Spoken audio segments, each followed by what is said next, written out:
Majah, where the Prophet ﷺ said that when half of Sha'ban has passed, Allah looks out at His creation and He forgives everyone except for one who is a mushrik, who is an idolater, or mushahin, someone who holds maliciousness in their heart. And it stirred an interesting debate. Now, obviously, if you just click the link in that illustration, which goes to the full infographic, then you'll see the way that we spoke about Sha'ban as a whole.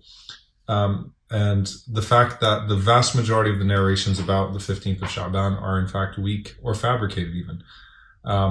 And if you go through the infographic to the actual lecture, the webinar that we held 2 weeks ago at the beginning of this month of Sha'ban, then you would see a full explanation of those things in accordance with the Sunnah of the Prophet ﷺ and the way that the scholars of the Sunnah had understood this concept, understood the month of Sha'ban as a whole and what virtues the month of Sha'ban has, and then particularly what, if any, virtues are there that are associated with the 15th night of Sha'ban. And if it is a special night, if it's a night to be observed, are there any special practices or special acts of worship to be observed? So first and foremost, just an advice, and I don't say this in a condescending way. Well, I love and I appreciate the people that feel protective of this beautiful deen of ours and do not want to permit any innovation and are afraid of innovation. That's a noble thing, and so I'm not trying to be condescending here. May Allah reward all of you who care so deeply about the Sunnah of the Prophet ﷺ to preserve its practice. But, just a nasiha and advice is not to be hasty in declaring something fabricated because you don't know it, or you found a hadith that sounds similar to it and you went to sunnah.com and that says mawdu', that says fabricated, or an Islam QA link, or any type of QA link, in fact, which could be addressing a different concept, or could be addressing a different hadith narration, or it might actually be a legitimate difference of opinion amongst our scholars.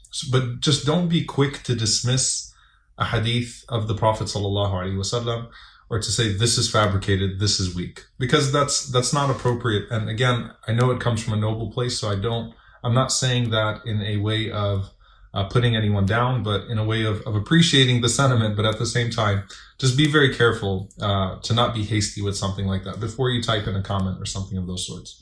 The second thing is that there's a difference between saying that the night might have some virtue to it, and there are particular acts, specific acts that are legislated for that night.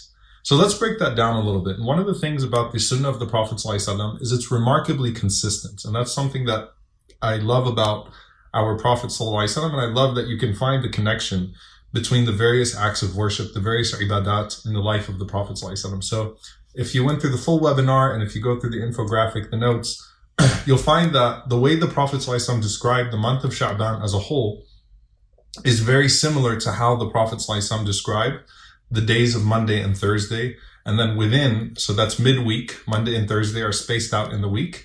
And then within the day, the time after Fajr and the time after Asr, which are, if you think about Monday and Thursday, they correlate to Fajr and Asr in the day. Sha'ban is the month between Rajab and Ramadan, right? And that's why the Prophet ﷺ said it's a forgotten month and people overlook it.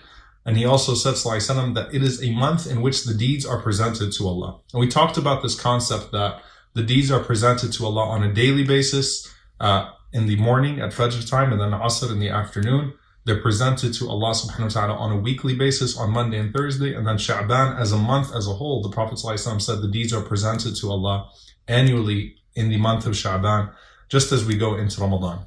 Now that hadith where the Prophet ﷺ said that Allah looks out at His creation and forgives everyone except for a person who is a mushrik or a mushahin, someone who is an idolater or holds maliciousness, some malice in their hearts.